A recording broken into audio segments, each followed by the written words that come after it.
Alô, meu nome é Juvi, esse é o monólogo da puta que... Monólogo de quinta. E o monólogo de quinta é onde eu venho aqui fazer um monólogo toda quinta, falar sobre assuntos, abrir várias janelas e depois você lida com elas. No episódio de hoje vamos falar sobre não binariedade, um assunto bem esperado. Porque as pessoas às vezes confundem a não binariedade com o fato da sexualidade, mas são coisas diferentes, gênero e sexualidade. Então vamos entender. Primeiro, existe homem, existe mulher e existem pessoas não binárias, que é uma terceira coisa, que é algo entre, algo diferente dos dois, beleza? Depois a gente aprofunda nisso. Mas um homem, ele pode gostar de outros homens, de outras mulheres, de ambos, de tanto faz, assim como a mulher pode se encaixar nessas diversas possibilidades. E essas pessoas continuam sendo homens, continuam sendo mulheres, assim como as pessoas não binárias. Elas podem gostar de homens, podem gostar de mulheres, de ambos, tanto faz. Sempre existe a possibilidade da assexualidade em todos os gêneros e beleza, passamos por isso. Não tem a ver nada do que eu tô falando de não binariedade com a pessoa pela qual você sente atração sexual. Tiramos isso do caminho, não tem nada a ver. Uma coisa é uma coisa, outra coisa é outra coisa. Tá, a partir disso a gente precisa entender que existem homens cis e mulheres cis, que basicamente o neném nasceu, aí botou lá, e tem pipi é homem, tem pepeca é menina, aí a pessoa cresce e se socializa enquanto homem, enquanto mulher e reconhece, tá, eu sou um homem, eu sou uma mulher, então nisso a pessoa é uma pessoa cis, que está em conformidade com o gênero designado no nascimento, ok. Uma pessoa trans é a pessoa que não está em conformidade com esse gênero no nascimento. Então a gente tem as mulheres trans, os homens trans, e a gente sabe qual que é a jornada de transição de cada um. E nisso, as pessoas não binárias, elas também estão em não conformidade com o gênero designado no nascimento. Então, pessoas não binárias também são pessoas trans. E a partir disso, a gente precisa entender a não binariedade como tons de cinza. Como as casas decimais entre 0 e 1, que são diversas possibilidades. Não existe apenas uma forma de ser uma pessoa não binária. E por isso que a gente chama isso de um termo guarda-chuva, que é um termo que abrange diversas outras identidades. Ou seja, uma pessoa não binária, ela pode ser agênero, ou seja, ela está fora desse espectro do preto e branco, ou ela pode ser gênero neutro, ela está exatamente no meio desse espectro. Ela pode ser gênero fluido, ela flui entre o espectro de acordo com situações, episódios, situações emocionais e por aí vai. E existem várias outras possibilidades. Ou seja, uma pessoa não binária sempre vai ter a sua particularidade enquanto pessoa não binária, a sua configuração. Não existe um padrão, um jeito de ser. E nisso não vale só para pessoas não binárias, mas vale para pessoas trans no geral, que cada pessoa vai ter o seu processo de transição. E esse processo de transição às vezes vai ser com procedimentos estéticos ou não, procedimentos cirúrgicos ou não, procedimentos hormonais ou não, mas a gente tem também essa camada da transição social, da expressão de gênero. E mais tarde aqui no papo a gente vai ver que a expressão de gênero e esses símbolos são construções sociais do que é dito de homem, dito de mulher, e que cada pessoa vai achar a sua maneira, porque não existe uma regra de caixinhas com coisas e roupas e cores, que isso é para homem, isso é para mulher, isso é para pessoa trans, isso é para pessoa não existe isso, certo? E a partir disso vem outra dúvida, e o bom é que eu já vou tirar todas as dúvidas na frente nesse primeiro bloco, que é pronome neutro. Pronome neutro basicamente é uma linguagem inclusiva, porque existem algumas pessoas não binárias que se identificam apenas com o pronome neutro, que seria o ele/dele. Então, é pra gente mudar o idioma e tudo vai terminar com um E no final e todo mundo vai ter que falar cansade? Não, não é isso. Basicamente, você conhece uma pessoa não binária que tem preferência pelo pronome neutro, você vai tratar ela assim. Se você não conhece essa pessoa, nada vai mudar na sua vida hoje, certo? Nada vai mudar na sua vida e segue o baile, né? E tem também essa questão da linguagem inclusiva. Por quê? Porque a gente pode neutralizar nossa linguagem para abraçar dentro das possibilidades de comunicação o grupo homens e mulheres. Porque se a gente parar pra pensar, não faz sentido. Mas o gênero masculino é neutro. Aí você chega numa sala que tem 99 mulheres e um homem, você vai tratar no masculino, tipo, vocês estão bons? Faz mais sentido vocês estão boas? Sei lá, entende? Essa é a questão da linguagem inclusiva, que é como dentro dos próprios recursos da língua portuguesa que já existe hoje, a gente consegue neutralizar o nosso discurso, ao invés de perguntar você tá ansioso, você tá ansiosa, a gente perguntar você tá com ansiedade? Tipo, o que você tá sentindo? Tá sentindo algum tipo de ansiedade? Como que tá? Então, a gente consegue neutralizar isso através desses recursos que já existem para ter uma comunicação mais inclusiva, tanto nos e-mails, quanto em lugares públicos, quanto conversando com pessoas que a gente não sabe os pronomes dela ainda. E sempre lembrar que perguntar o pronome não ofende, pelo contrário. Perguntar o pronome da pessoa inclui, a gente não tem que deduzir o pronome da pessoa baseado, tipo, parece ser mais aqui, parece ser mais ali, aí você vai e chuta. Não é pra chutar. Se for pra chutar, que chute certo, que é como? Perguntando, né? Então, existem todas essas questões dentro da não binariedade, que as pessoas criam um monstro em cima disso, que na verdade você conhece uma pessoa não binária, então você não tem que usar o neutro. Você quer ter uma linguagem mais inclusiva com homens, mulheres e pessoas não binárias? Então comece a exercitar essa linguagem inclusiva em todos os seus âmbitos. E a gente tem uma linguagem que é extremamente sexista e machista. Então como que a gente pode compensar isso neutralizando através das regras que já existem na língua portuguesa e explorando mais a língua portuguesa em suas possibilidades, ao invés de ficar sempre no mais do mesmo, porque isso pode promover conforto para outras pessoas e ainda assim aprimorar sua linguagem. Então, só vantagem. A falha binária. Pra gente falar de não binariedade, a gente precisa entender como que a binariedade se instaurou enquanto sociedade, e isso vem muito do fato de a gente, ao redor do mundo, enquanto humanidade, sempre teve a presença de pessoas trans e a presença de pessoas não binárias, pessoas que não se encaixavam exatamente no espectro masculino ou feminino. E nisso a gente tem várias etnias ao longo do mundo, você pode procurar, porque essas etnias têm várias possibilidades de gênero dentro delas, tipo os Mushi no México, ou o Two-Spirit nos Estados Unidos, ou o Aravani na Índia, ou o Mahu na Polinésia. Aí no Brasil, se a gente pegar, os povos originários têm mais uma possibilidade imensa, e ao longo do mundo inteiro sempre foi assim. Mas o que quebrou isso? Foi o colonialismo católico. Basicamente, o mito católico fez com que o colonialismo impusesse essa noção de homem e mulher, porque a gente vai ver no início da Bíblia já é Adão e Eva, dicotomia, o homem é feito para a mulher, são complementares, esse é o formato certo. Essa tara por povoar o mundo e a reprodução e tudo mais, que talvez há muito tempo atrás fizesse sentido, mas hoje a gente tem um mundo com excesso de pessoas.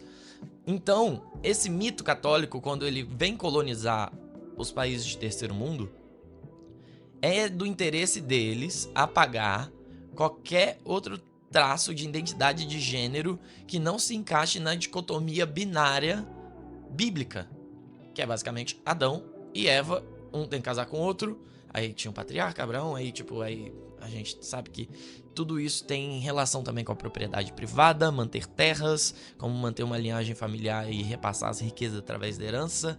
E nisso surge o casamento, que o casamento, no final das contas, não é sobre amor, é um acordo político, um papel assinadaço. Então a gente começa a perceber que essa dicotomia binária homem e mulher é para favorecer um status quo colonialista, mais tarde veio a se mostrar capitalista, e isso favorece essa estética patriarcal que a gente tem do mundo, né? Onde a gente percebe que a supremacia masculina sobre o gênero trata o gênero feminino como menor, e então pessoas trans menor ainda, porque é como se existisse um modelo ideal de humanidade, de homem, de ser humano, e esse modelo ideal é do sexo do gênero masculino. E nisso a gente percebe que se apaga essas noções da não binariedade, tanto da identidade de gênero quanto da expressão de gênero das pessoas, e desde criança isso existe. Porque vai vir no chá revelação, é menino ou menina, aí nisso as roupas do quartinho, as cores do quartinho, os brinquedos do quartinho. Aí quando a criança nasce, aí já tem essas brincadeiras de vai dar trabalho pra mulherada, vai dar trabalho pros rapazes. Então já tem um cissexismo que parte do pressuposto que o normal é ser cis e que pessoas trans não são uma possibilidade, pelo contrário, são uma tragédia familiar e tudo se esconde. Eu tenho muito medo que a pessoa se fira, quando na verdade é o medo de ter que lidar com essa realidade de uma pessoa sendo ela. E a gente percebe que quanto mais as pessoas se entendem, pessoas trans, mais elas produzem saúde, e isso abarca as pessoas não binárias também. E desde criança a gente é empurrada para essa lógica cissexista, binária, que vai trazendo tudo isso à tona e vai produzindo essa caixinha difícil de se adequar. Porque a gente tem todos esses símbolos do que vestir, do que usar, do que brincar, do que fazer. O esporte, dependendo se você fizer, você vai ser uma menina masculinizada demais. Ou você vai ser um menino afeminado demais. Então, tenta se domar e evitar algo através dessas artimanhas que mostram que, no final das contas, a falha é binária por conta de ser um regime extremamente frágil. O cissexismo se mostra algo extremamente frágil. A heterossexualidade se mostra algo extremamente frágil. Se mostra uma caixa desconfortável, difícil de caber. Porque se acredita que certas coisas vão te tornar mais homem ou menos homem, mais mulher ou menos mulher. E não é assim que funciona. O mundo é não binário, e o mundo ser não binário é um contraponto ao cissexismo, que é algo produzido a partir desse aparato colonial, de que estabelece os modelos de usos e costumes adequados para o que é ser homem na sociedade, o que é ser mulher, e a gente percebe que tanto vestimentas mudam ao longo do tempo, né? O salto alto, o vestido já foi uma vestimenta masculina e hoje isso se traduz de outra forma e no futuro vai saber, e ao longo dos diferentes espaços do planeta Terra, culturas, a gente sabe que as roupas se modificam e que no final das contas a conclusão que a gente pode chegar é cabelo, tinta, tecido. É só cabelo, tinta e tecido mesmo. Nada além disso, né? Fazem parte de expressões de gênero e possibilidades de gênero. E a gente percebe que o mundo é não binário porque até a cabeça do preconceituoso consegue agir com uma lógica não binária, mas só que ele só consegue agir enquanto preconceito. Porque se um menino se assume gay, um primo se assume gay, a prima se assume lésbica, vão falar, olha, é menos mulher, sapatão, é menos homem, é gay, como se isso diminuísse a porcentagem. Quando, na verdade, nada diminui a sua porcentagem do que é ser homem e do que é ser mulher. Nada disso te faz ser menos homem ou menos mulher. É possível você ser uma pessoa cis, heterossexual e ter uma visão não binária do mundo do ponto de vista de que eu posso me expressar através dos símbolos da nossa cultura, da estética, sem que isso afete o meu gênero em si, porque são coisas diferentes. Como eu expresso o meu gênero não muda o fato de eu ser um homem, ser uma mulher, ser uma pessoa não binária, ser uma pessoa trans. Então, para as pessoas cis, isso vale também. Porque não é isso que define a essência. O que define é quando você deita no travesseiro enquanto pessoa nua e você continua sendo quem você é. É essa consciência. Da mesma forma que as pessoas cis têm essa consciência de não, pô, eu sou um homem e tal, tipo, ou pô, sou uma mulher. As pessoas trans também têm essa consciência, as pessoas não binárias também têm essa consciência de não, pô, sou uma pessoa não binária, tipo, óbvio. E não importa a roupa que eu tô usando e como eu me expresso e o esporte que eu pratico e o tipo de música que eu gosto ou qualquer outra coisa, porque o mundo é não binário com as suas possibilidades de símbolos, experiências, expressões, e se existe é porque a gente pode se identificar, e se a gente pode se identificar quer dizer que isso faz parte de quem a gente é de verdade, e quando a gente barra essas coisas a gente se distancia de um self nosso que passa a viver aprisionado nessa caixa do cissexismo, nessa caixa extremamente apertada do mundo binário, onde você tem possibilidades de caixas fechadas e você não pode modificar elas, né? Aquele exemplo que eu dou é tipo você procurar um combo de comida japonesa e tem um combo que é perfeito, mas tem um California Roll e tipo, eu não gosto de manga. Aí você tem que lidar com a manga? Não necessariamente, você pode montar a sua caixinha.